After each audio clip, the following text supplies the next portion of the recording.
do we have to build artificial reefs that have their own footprint on the seabed?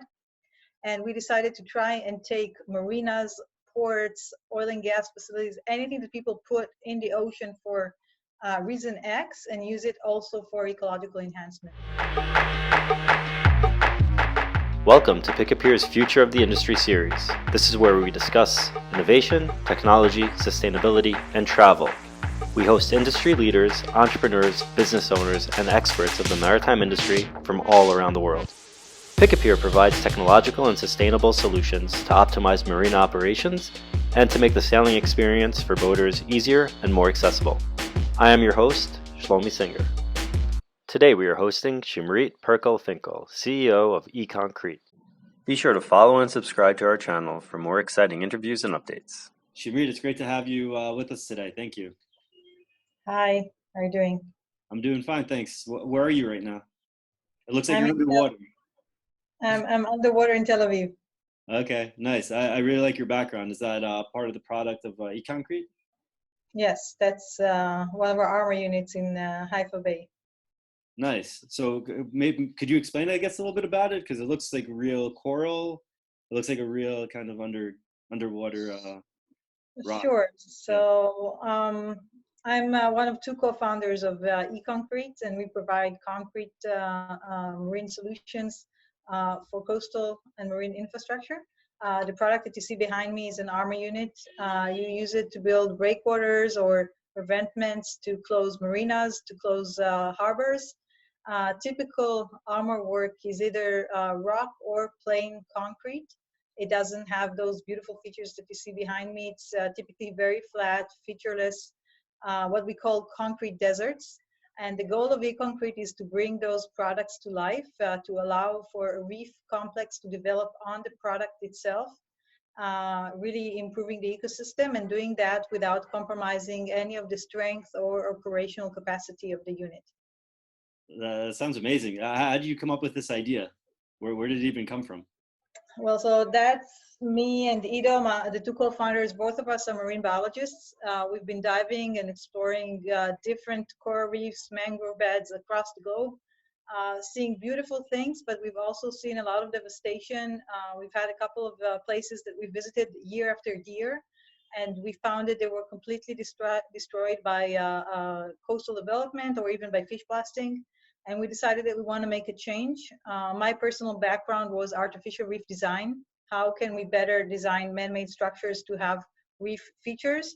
And we just thought, why don't we do this on structures that are already in use? Why do we have to build artificial reefs that have their own footprint on the seabed?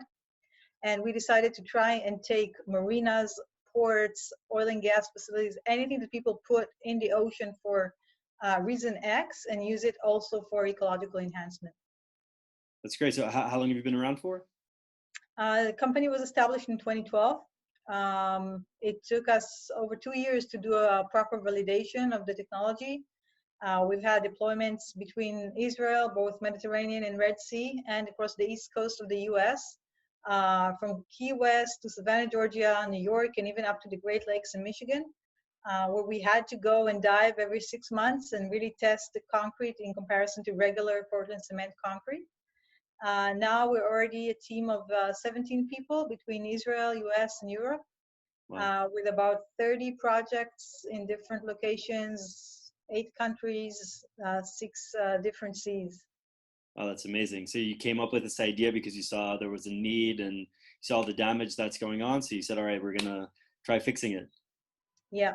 And I think that especially with the issues coming up with climate change, sea level rise and increase in storms in frequency and in the strength, people need a lot more hardening on the coastlines. And we really want to give a solution that's sustainable, that helps the infrastructure become stronger over time, because all this beautiful biology behind me is actually increasing the strength of the element. Wow. So it's not only good for the environment, it's actually good for the structure itself. Wow. So I was looking at your website. It's really interesting. You have a wide array of products and different solutions that you offer for municipalities, for governments, correct? Yeah, yeah. How do you decide what solution to provide? It's basically what the clients needs.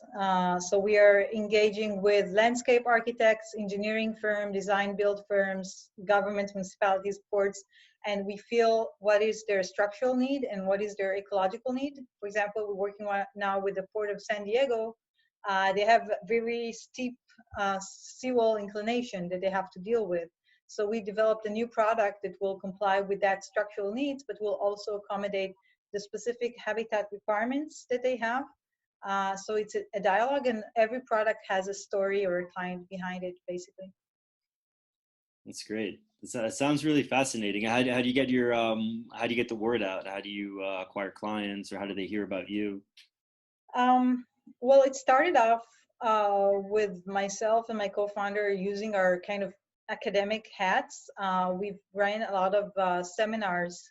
Now they're Zooms, but we actually went and gave scientific seminars about the capacity to do what we call ecological engineering and ecological enhancement. And we've had people interested quite immediately, especially around New York. From the Parks Department, from the regulating entities that are looking for mitigation capacity. So we gave these kind of open webinars, seminars, sorry. In addition, we went to different companies. So we kind of word to mouth, started meeting with the big engineering firms, Moffitt, Nickel, Jacobs, CH2M, I mean, depending on the geography. And we really give them a presentation, and then we start a dialogue with their clients. In recent years, we've done quite a few expos, and we're targeting both the scientific ones, the concrete ones, the engineering ones, and the landscape ones. So we have a packed, let's say, marketing agenda. And we also do still a lot of content. We publish papers, we do blogs, we do newsletters, etc. We try to really give a lot of value to the message. Do you feel that there's more awareness right now in the importance of preserving maritime life with the corona? Definitely. Let's say even pre-corona, we felt a wave of interest in climate action.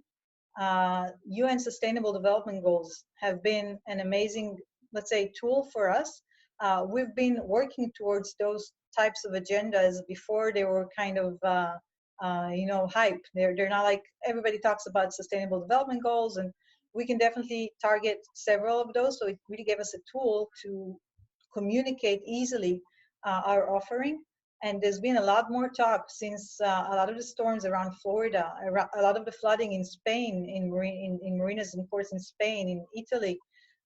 So it really put all that vulnerability at the front line.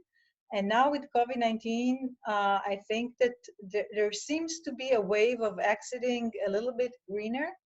I'm really hopeful. I personally want to do a campaign, and I'm already part of a couple of those campaigns that are talking about a green shift, exiting in a more sustainable way. There is openness. That's one of the things that we personally believe in right now, where there's a shift. We call it a green and blue shift. Yeah. So I definitely think that there's more awareness. I think it started obviously a few years ago, but more awareness. But then when Greta Thunberg won the Times Person of the Year award, and she sailed to the U.S., I think that also raised awareness about carbon footprint and the importance of preserving the ecosystem. For sure. So, I was going to ask you about what opportunities do you feel currently exist right now when everybody's kind of at home? I think things are starting to loosen up, but we're still in the midst of this crisis. Well, we took the opportunity. First of all, we were in the middle of a fundraising round, which is not the ideal moment in the middle of a global pandemic, but I'm happy to say that we just signed half of the investment. So very good news for us. Thank you.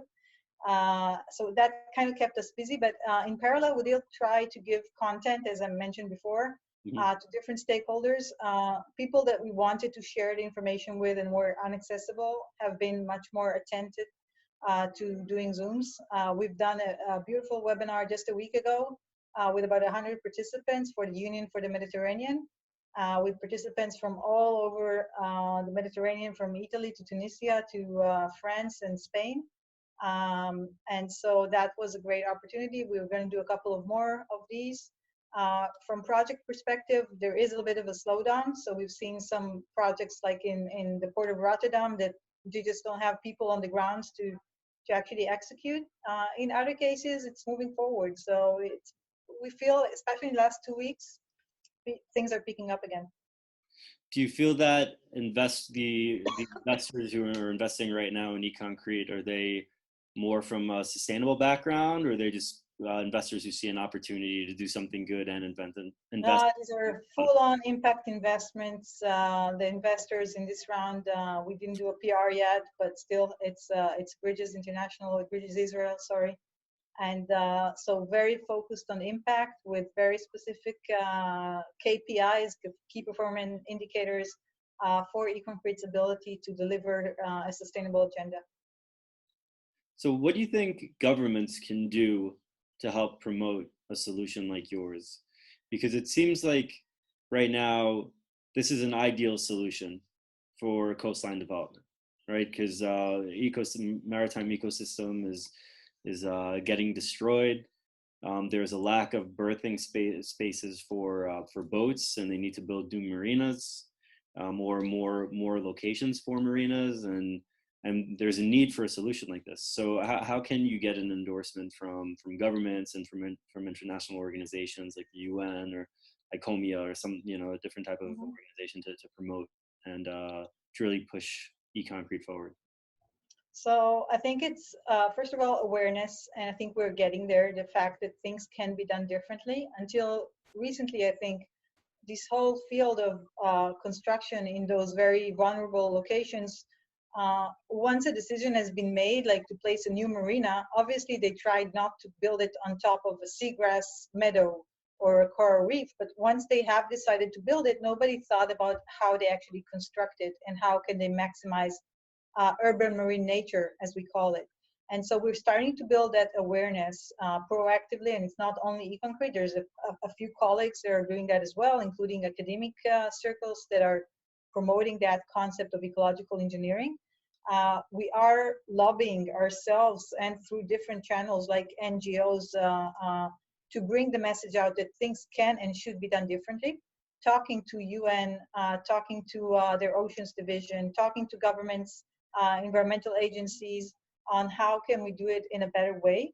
I think that we do need incentives and regulations, so that's something that we're definitely pushing for, and we're starting to see that. So I can tell you that in New York, for example, in the state of New York, there is the Metropolitan Waterfront Alliance. That's an organization that kind of deals with the whole waterfront. And they came up with this regulations that are called the WEDGE, Waterfront Edge Design Guidelines. We were actually amongst their consultants, so they're looking into community access, environment, and resilience for the coastline. And we basically gave him some of the tools for the sustainability angle in ecology. Now those guidelines that were kind of elective are starting to be mandatory. So some boroughs like Brooklyn, for example, adopted the WEDGE, and now you cannot build a marina in Brooklyn without complying with the WEDGE. A little bit like the LEED in green construction. It will definitely be helpful if governments will inflict those types of regulations. Also in the US, there is a policy for mitigation. So if you build a marina anywhere in the US, you will have to mitigate either financially or by building a seagrass or kelp forest, and that is a requirement by federal law. We've managed to prove that ECOncrete can give a tool for mitigation on site. So if you build with ECOncrete, your penalty will be reduced, and that's a big incentive. Europe is now kind of shifting towards that, but it's not 100% set, and it's very different from country to country. Wow. So what do you see some of the biggest challenges right now, both with regards to ECOncrete and also with regards to the industry and maybe also to the maritime, to the environment itself right now? What do you feel is like some of the biggest challenges right now? I think first of all is to kind of cross the barrier of COVID-19 and to exit in a way that will include investment in ecology and in our ecosystems. My greatest fear at the moment is that because of the financial difficulties, all of the ecology basket that was actually really at the front line before the pandemic will be set aside because of financial considerations. And I'm hopeful because I do see the UN, the European Green Deal, there's a blue deal in the US developing. So that's my first fear and hope. For challenges, I think it's really finding ways to deploy innovation from all of this maritime field in a more efficient way. I think the technologies are here, like ECOncrete, like other technologies in those fields, and there's not enough, let's say, mechanisms to deploy them efficiently and to adopt them. And we talked about the regulations, so that's a big challenge. And finally, I think it's really to educate the users, users being ports, but also being the people that come and visit the marina, to have them ask for it. And that will be, I think, a really good, let's say, push from the market as well. So for someone who's a marine biologist, I have several friends who are studying right now, first year marine biology, and they're looking to get involved in a company like yours. Where do you recommend them to start? How do you think that they could really put their foot in the door to start a career in an exciting company like yours? Basically reach out and try and get involved as an intern or something of the sort. From let's say expertise perspective, if you ask me, try and focus on climate change perspectives, on living shorelines and ecological engineering. There's in Israel practically nothing on that. And beyond also, there's quite a shortage, I think, in those disciplines that are kind of cross-disciplinary. They talk like biology and ecology on the one hand and practical solutions on the other. One of the things that was very important for us is to make sure that anything ECOncrete produces, manufactures, or even suggests to a project will be fully in compliance with the industry standards. It's not like an artificial reef that might be good for the fish, but not robust enough to stand with the infrastructure requirements. And so I think that when people are going into those fields, they need to really be practical, because if it's not at the highest level of expertise, it's not going to be adopted by the industry. So I want to, first of all, thank you. I want to finish off with something, I guess, positive. How recently there were dolphins in Venice in the canals, right? And dolphins, I've heard it's fake news, but we're definitely seeing some marine life kind of creeping back into urban marine environments, and even marinas and ports that have been out of use have been seen to have a little bit more marine life. So that's definitely encouraging. And that's one of the things that we really stress, that we can have nature and urban environment live in peace. And that's something that we definitely need to encourage. I agree. Shimrit, thank you so much for your time. This is very good. This is great. So thank you. I really appreciate it. And good luck for us all. Thank you. Amen. And we'll be catching up hopefully soon in person. Great. Thanks.